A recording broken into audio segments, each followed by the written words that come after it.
49ers just continue to add to their practice squad. And they signed a linebacker, which is interesting. And we'll talk about why. They add linebacker Buddy Johnson. This is another player that has not been in the Shanahan sphere of loyalty, right? Like we know about Shanahan's loyalty system, but he's an upside player. Now, he was a fourth round pick just last year, number 140 overall, 6'2", 240. So he checks the box of 49ers linebacker size and athleticism. And yeah, he went to Texas A&M, which I'm not going to hold against him. Hook 'em horns, baby. And he had a pretty good year at A&M. He got played time all 4 years, but was really just a 2-year starter.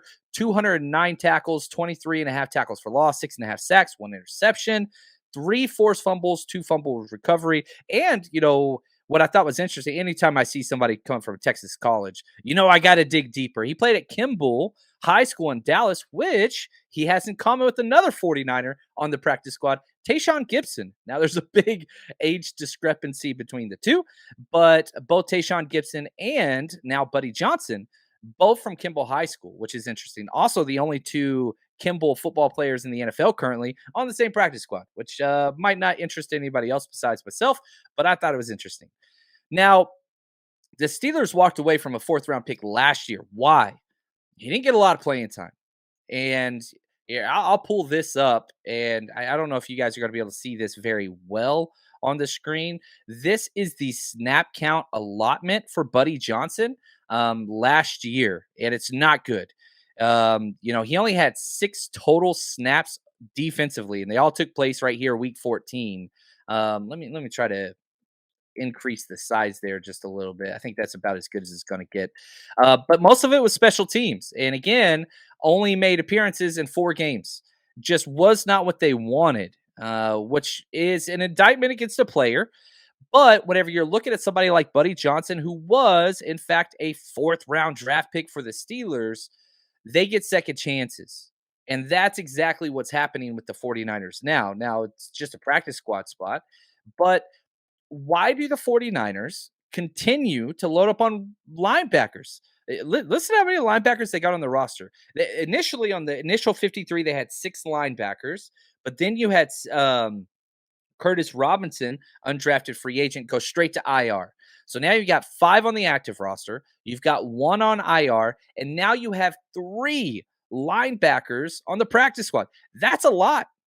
That's a whole lot. Marcelino McCrary-Ball, who I love.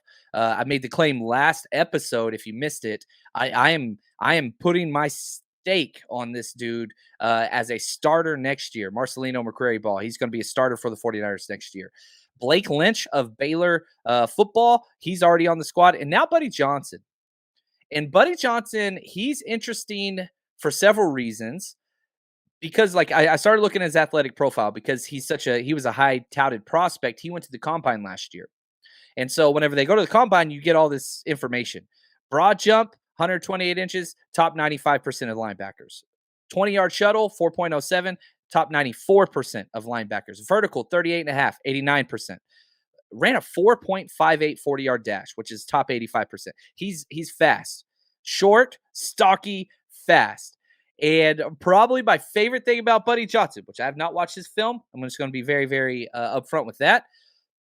His closest NFL comparable, just based off the athletic profile, he had a 79.7% match with the 49ers defensive coordinator, DeMeco Ryans. That's the closest player in the NFL since the combine has started, closest to Buddy Johnson. Now, does that mean he's that good? No. But it is interesting that it is a player that DeMeco Ryans wanted to go get because he fits kind of the mold of a lot of the 49ers linebackers. That they want size and they want speed. They want 240 pounds and they want speed. Fred Warner's the best at it. And then you look at Azeez, you look at DFF, you look at Drake Greenlaw, you look at Marcelino McCrary-Ball, you look at Curtis Robinson, all same. Weight and speed. They want both of those things. And the makeup seems to work, right? I think they got the recipe for quality linebacker play. And so the reason why I think you have all those guys, we talked about this last episode, we talked about this with Jason Hurley and the Cap from 49ersCap.com. He thinks they're going to be able to keep one of Aziz or Dre Greenlaw. Both are free agents next year. So the reason why they have these 9 linebackers, 5 on the active roster, 1 on IR, 3 on practice squad, is because, again, you want to strike lightning in a bottle. That's what you want. And so you develop these high upside linebackers, and maybe that allows you to let somebody walk next year. It's the red shirt philosophy that we saw with Aaron Banks. It's what the 49ers do. And so that's why they have those guys there. The 49ers Rush Podcast.